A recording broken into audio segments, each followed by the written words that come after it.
asalaamaaleykum ginnaaw jàpp Madiambal Diagne bi li ngeen gis ñu koy tas muy presse mercenaire maanaam ñi nga xam ne ñoom dëgg intéressé wu leen ñoom ñu ngi déclaré ne Madiambal kenn jëliwu ko woon nee nañu moom moo dem wuy jil boppam wala ñibbi na këram non non ça c'est pas la bonne information. La bonne information mooy Madiambal Diagne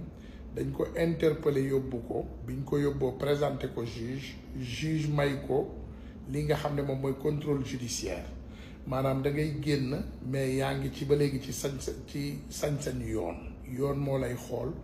saa bu la soxlaa mu woo la nga ñëw wuyu si te dëkk yu mag yi yëpp la plupart loolu day am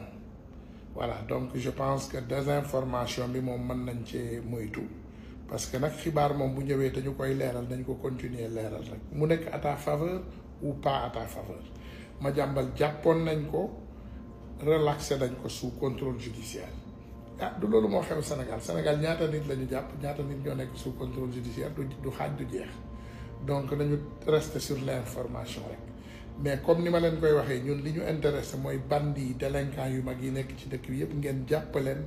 interpeller leen présenter leen justice moo gën ñuy tàmbaambalu ci yoon bi